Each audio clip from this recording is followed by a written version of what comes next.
Hello, sir. I am Rohan Chaudhary. I'm a first-year MBA student at IIM Calcutta. We are conducting interviews for our survey, a market research survey on online education. So, could we begin by you giving us a brief introduction about yourself, covering your family background, education, lifestyle a bit? Okay. My name is Prakash Chan, and my hometown is New Delhi. So I did my BMS in finance from Shahid Sukhdev College of Business Studies, which is one of the best schools in the country. Talking about my family background, my father is a businessman. He is engaged in a trading business and works there with my brother. My sister-in-law, my sister, as well as my mom, all three are housewife. So yeah, I mean, I'm the only one who is pursuing a degree which is, uh, let's say, much higher than what my parents have gone through. So, and lifestyle, okay. So I love watching pro wrestling, and I am a huge fan of it. Other than that, I really like to engage in social pursuits, social endeavors, as in, so I've been a part of this organization which is Barbosa Commando Force, which is a team of about 1,000 men from across India Okay. who are engaged in, let's say, pan India social campaigns such as drawing competition, health checkup camps, uh, etc. Do you have any professional experience? Yes, I have 2 years of professional experience in financial services industry. So I previously worked with Eastern Technologies, wherein I assisted the investment team in preparation of teasers, financial models, investment memorandums. Um, I previously worked with Amplify as a business analyst, so that was in the global investment banking domain, wherein I brainstormed sectoral trends in fintech space for a US-based specialized investment bank. So, okay, while you were working as a professional, did you do any online certification or any program as such? Yes, I did actually. So, as part of our, let's say, job profile, we were required to prepare a financial model for Australian financial services firm. So that required us to work on their proprietary software, which is Modano. Now, Modano is a financial modeling software, which is a very simplified version of what we do in Excel. So, as a matter of fact, we were required to undergo a Modano certification. The thing was that I had a very short stint at Amplify, which does mean that I did not complete my certification. But Okay. yes, I did start with some of the relevant modules which were relevant towards completing the task Okay. which we were required to do. Okay, okay.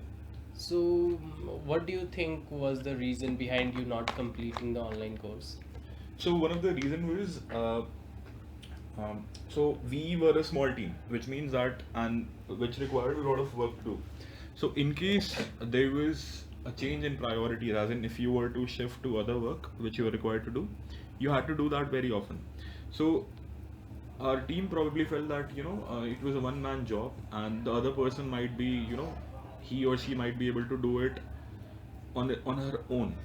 And so I was shifted to another team wherein I worked. So I mean, no specific reason, just that I was But shifted to another team. basically, the what modules you completed helped you acquiring the skills necessary for the job. To some extent, yes, but Okay. again, it was a one-time project, so I did not really get to do much on the financial modeling side. But then Okay. yes, it was relevant to some extent. Okay. So, and have you ever prepared for competitive exams?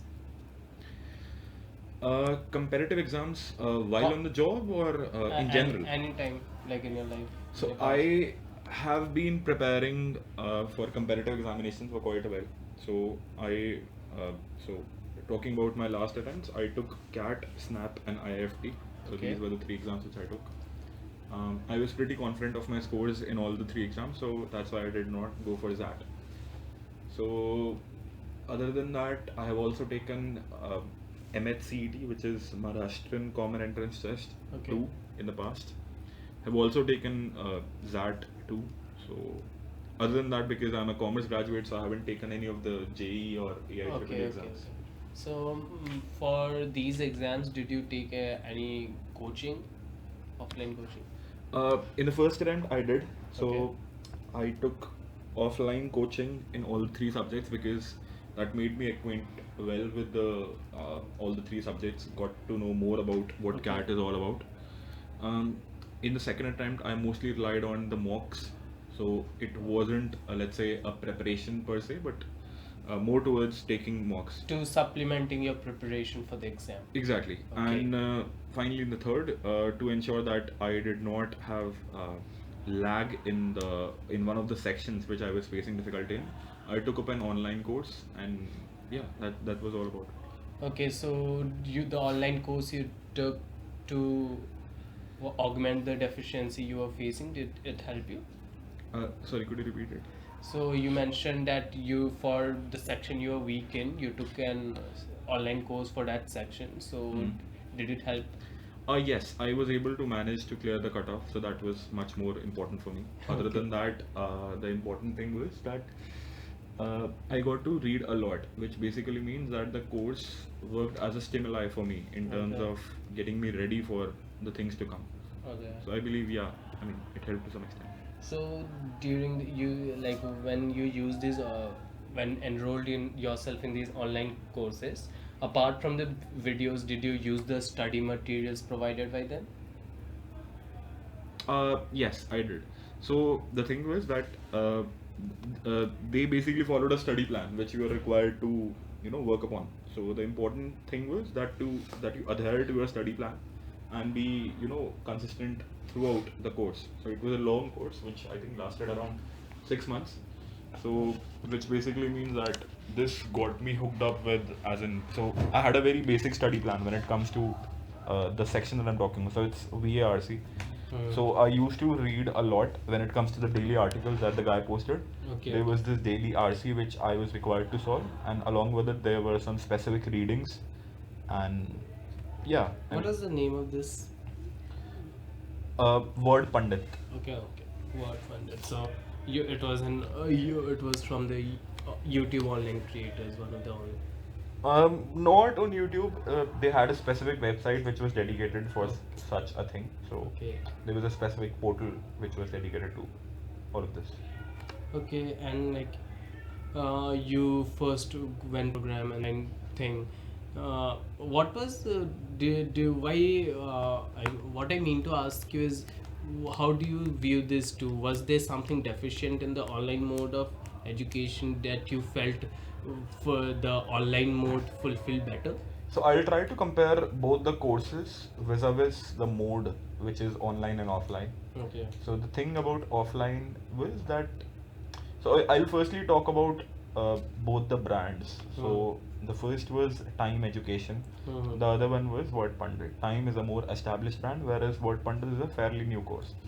Time specialized in general competitive exam coaching, which basically means they do not have a firm grip over any of the subjects. They basically try to cater to mass audience. Word Pundit has a very niche audience which basically focused on a specific limited group of people who are trying to improve their verbal ability skills. The thing about why I went for offline coaching at the get-go is that I needed a full grip of what CAT was all about. So basically, I needed to work on all the three sections. Why I chose Word Pundit and why I did not go for time was not majorly focused on the offline and online part, though I'll get on to that a bit. So the thing was that I valued Word Pundit more on their specialized focus, which was VARC. So that was a very important component for me. Talking about online and offline, I believe that online was a very easy way for me because I had to Okay. travel a lot, which basically means about that 3 to 3.5 hours were wasted when it comes to just going there and just getting onto a class which was just half an hour or 1.5 hour long. So for a specific subject, I believe that offline coaching wasn't really required. Okay. But given that in the first year I had to like take coaching for about 4 to 5 hours, then traveling was, let's say, more of a supplementary thing and not just a Okay. way to go. So I hope that clarifies too. Yes, sir. So moving ahead from preparation from competitive exams and such, so do you find yourself like in your casual life to, to learn to go to YouTube or other video platforms to learn about new things? In competitive examination or in general? Like moving ahead from not like in general life to casual knowledge. I do. So I have cleared a few actuarial papers as during my 3 year program. Okay. So for there was this one paper which was on probability and statistics. Yes. Now many people who pursue actuarial typically have a statistics background or more of a statistics or economics based background. I did not, which basically means I had to rely on some particular source. So Okay. I went online, as you mentioned, YouTube. So Hmm. I look up on Brandon Ford's lectures. Okay. So those were pretty relevant for me because those were so first of all there was a well dedicated playlist, which basically means that everything was in a particular sequence. Those were free, which basically means that only internet connectivity was required. Due to higher internet penetration, I was able to sail well through the course, and yeah, I managed to clear the exam. So I mean, and a lot of the credit goes to Brandon Force for this. Okay, so how did you come across his channel? Did anyone recommend it to you, or? Yes, a friend of mine recommended this to me because, as I mentioned, that both of us had a similar background, and he was following those lectures. So I managed to get hold of those, and I sailed through. But then again, I feel that this is a very restricted way of looking at things, and in general, YouTube has been pretty helpful in getting me acquainted for different kind of things, whether it be for a specific paper or just life or general gyan. So. Like some instances of general gyan or anything like you want to mention? Anything which Not I not may. not the exact fact, but the relevant So, context. this was for a particular paper, like I mentioned, that I had to devote an entire playlist talking about, let's say, my summer placements. So, Hmm. I had to watch these Damodaran videos. Uh, So, there were these 25 videos which I was required to watch, and if there wasn't any specific dedicated playlist devoted to this, I may not have managed to prepare well for the exam. So, I believe that was pretty helpful in, getting me through the summers. okay, like so when you were like involved in all this, so how much time did you used to spend online on such content, online educational content? That depends.